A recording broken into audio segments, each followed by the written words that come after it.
Okay, my name is Jerry Molelekwa, father to the late Moses Taiwa Molelekwa. Okay, fine.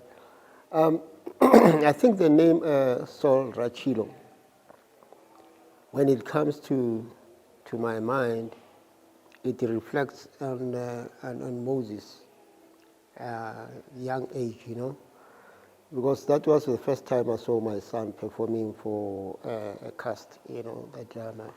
And then I remember I used to come to the show. I think I attended about 3 times because my son was playing the piano then. The show, I think, was Lubambelinga Shoni. It was where the National Arts Council is today. And that's how I know Brasso. I saw him there. I think he was the prominent role player in that thing.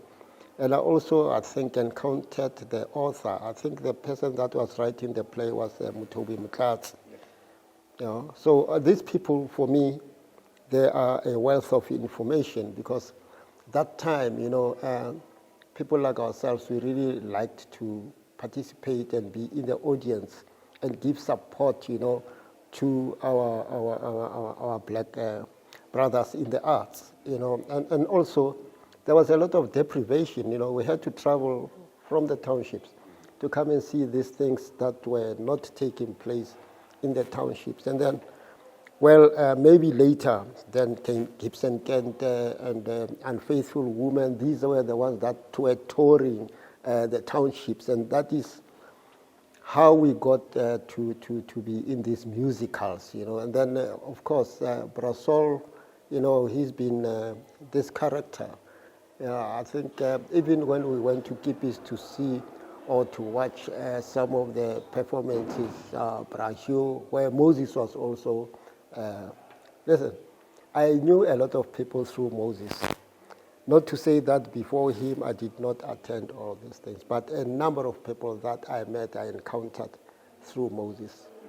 There's a guy called Kelly Petlani. He's the one that also gave Moses his first gig. I'm just mentioning them because these people, they make an impact just like Brassol does, And then the fact that he is still alive and still walking, not with a walking stick, for me, it's a great achievement.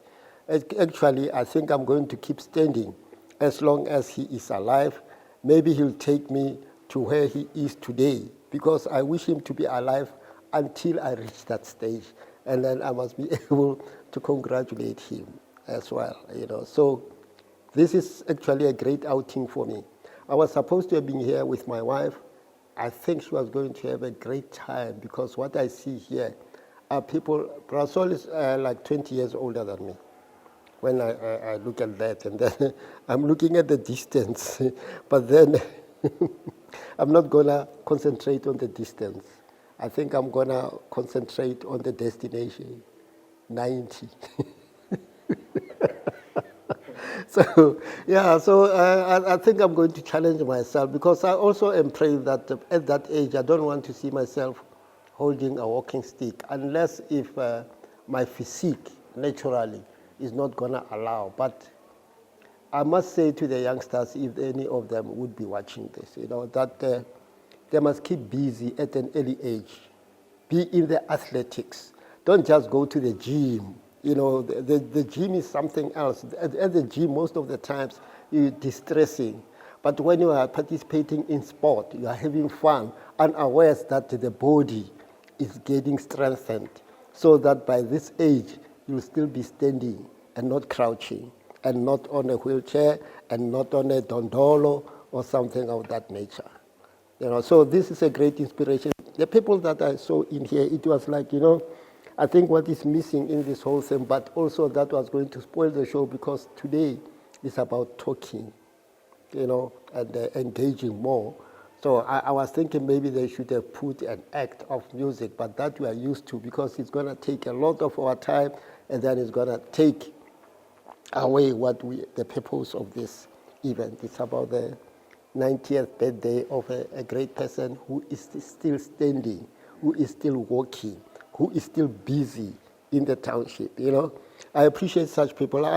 I confronted one day at the vet's campus. I think there was not at the West campus, I think it was Market Theatre. Yeah, Abdullah Ibrahim had a workshop there. And then I looked at his age, I think it was in his 70s as well. I asked him, so when are you going to retire? Are you planning to retire in any way? He said to me that, what must I do? You want me to wake up every morning and watch TV, you know, some such things. So what I like about the art is that you're going to die on stage. You're going to die doing it. And that is what I like about the arts. Thank you very much. I like that last one. Sure. I like something about us. You're going to die on stage. Yeah. Brilliant. You know. I remember that's what Huma Sekela said sometimes when I asked him the same question. It's like, what? Retire? What do you mean retire? Rachilo, thank you so much. Okay. I'm Alpheus Matlou. I'm from the South African Gallery of Legends. We're based in Pretoria, Salvokop, at the Freedom Park Heritage Site.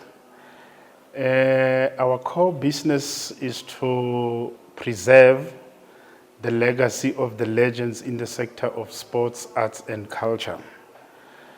We like to honor them and acknowledge them for their contribution in the sector, for the impact that they've done. You know, we also want them to inspire the current generation, the youth in particular, to try and, you know, share the knowledge and also the experience. And, excuse me, so Rachilo, you mentioned earlier on, your colleague mentioned earlier on that during the proceedings, that you're going to honor him, you're going to be talking to him, you're going to take him to a studio. Can you tell us a bit more about that? Okay. What we will be doing for all his, you know, contribution that he has made in the sector. You know, legends like him, we take them, we profile them in our studio where they'll be telling us, you know, the journey that they've traveled, you know, in this sector.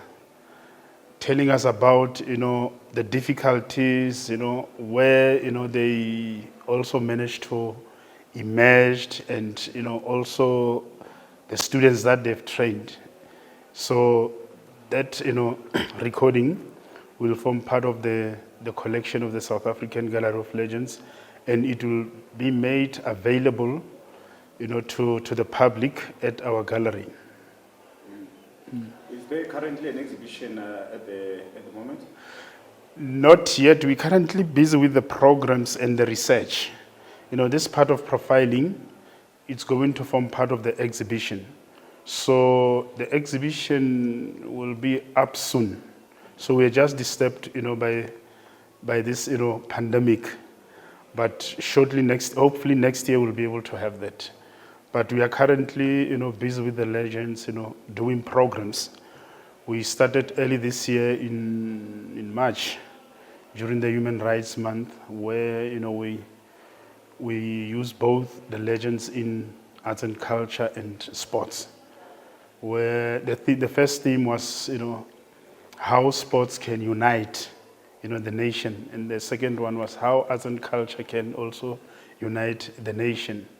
And furthermore, we also celebrated the Africa Month together with the Pan-African Parliament, Freedom Park, you know, the Department of Sports, Arts and Culture also, you know, assisted. And during the Women's Month, we profiled one of our legends in the arts sector, Dr. Esther Mahlangu. And then we celebrated the Heritage Month with the sports, you know, guys, your Mamelodi Sundowns, and we also had who's this, the Ndebele Queen, music queen, no, Tembi Mkhwebane, yes, at her foundation. And we also had a fun walk in October at the Freedom Park together with the Mamelodi Sundowns supporters.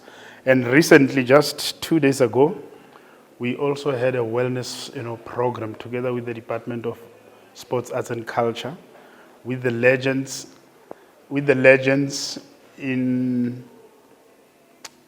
from the Super Sports United. Yeah. They were led by the former Orlando Pirates, you know, legends, Edward Majens Mutale. Maybe you're mentioning Orlando Pirates, because I'm a Buccaneer. When you Oh. talk on say Sundowns and then No, I mean, we're based in Pretoria. You know, they always say charity begins at home, but it's not like that. So next week, we will be at Times Square together with the Pirates legends.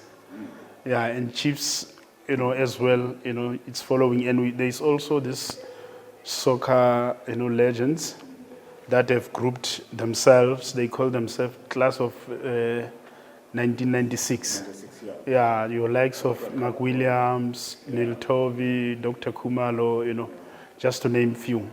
So we will also be working close with them.